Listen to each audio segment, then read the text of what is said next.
зохиогч байгаа нөгөө Монгол үндэсний зохиогч байгаа ажлууд дээр өмсдөг. Тэгээд загварын л өөрчлөлт орчин үеийн болгочлоо. Тэр нь л хамгийн зөв гэж бодож байна. Үндэсний дээл гэдэг утгаар нь ерөн өмсч жаншуул хэрэгтэй. Дээлтэй Монгол наадмыг илүү өргөн үрээтэй авч үзэх хэрэгтэй. Гоё чамин яг одоо өдөр тутмын хэрэглээнд үнэхээр тохирох бие дэвтэхнэр одоо үйлдвэрлэж юм илүү олон хүнд хүртээх маягаар хийх хэрэгтэй гэж бодож байна.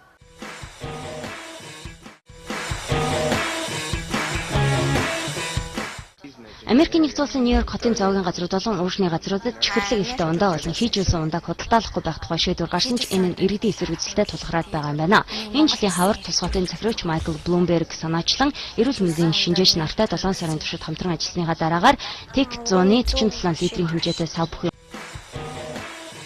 Ерөнхийдөө нэг амир хэрэгэлдэггүй зүгээр нөө нэг сүүлийн үед хийжүүлсэн ундааны хор уршигын талаар их мэдээлэл болсон болохоор манай ээж өөрөө хийжүүлсэн ундааг ерөөсөй харгалдаг.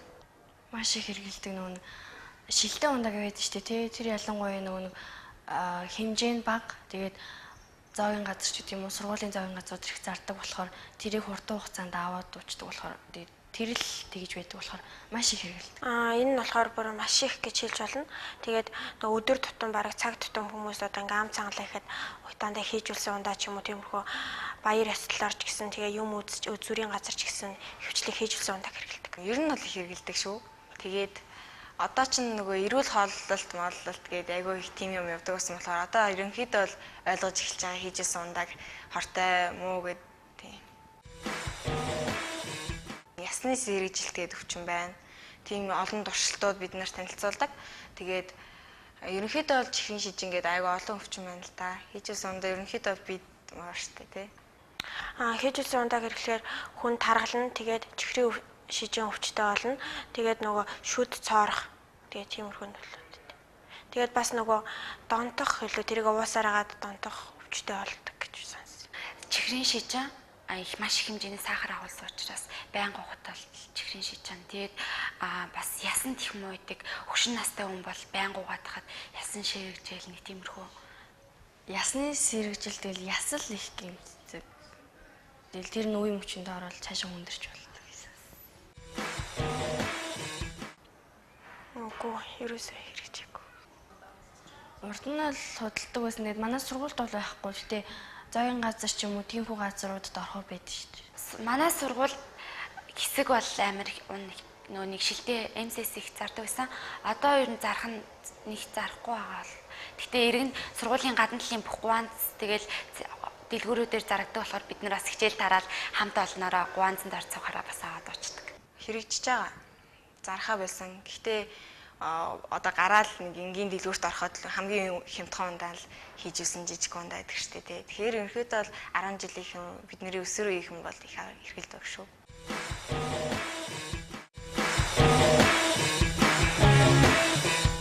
Хөвсгөл далайн. За 8 дугаар сарын 3-ны өдөр байна. Аялал хийж байгаа хүмүүс. Хөвсгөл далайн ирдээ. Амар гоё байгаль юм. Яасан сайхан байгаль вэ?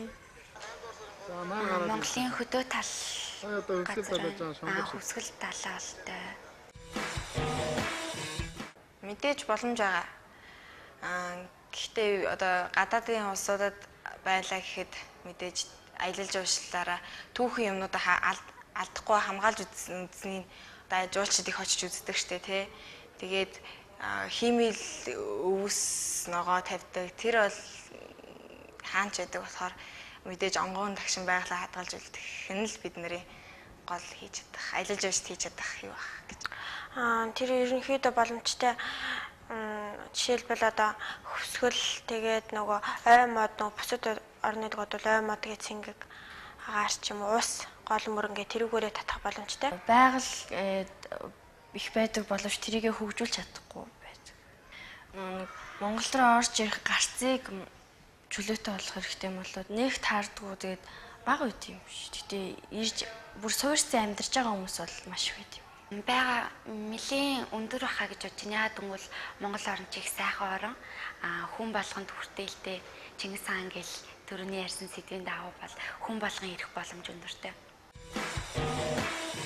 хуучны хэв маягаа хадгалаад тэгээд Монголынхоо сайхан байгальтай газруудыг тодтогч харуулад тэрнгээрээ гадаадын орнд түгээлтэй болгож өгөх хэрэгтэй. Гадаадынхан болохоор зөвөр ингээл Монгол гэхээр ингээд нэг тийм хөдөө гэр газар төсөөлдөг тэрийг ингээл монголчууд ерөөсө гадаадынхаа ирэхээрээ л зөвхөн тэр нэг айлын тэр амьдралыг нь судалж бичлэг хийдэг. Яг үүндээ бол тэр байгалийн сайн харуулж өгөө тэгээд тэгвэл тийм нэвтрүүлэг хийж гадаадын орнуудаар гаргавал илүү хүртээлтэй.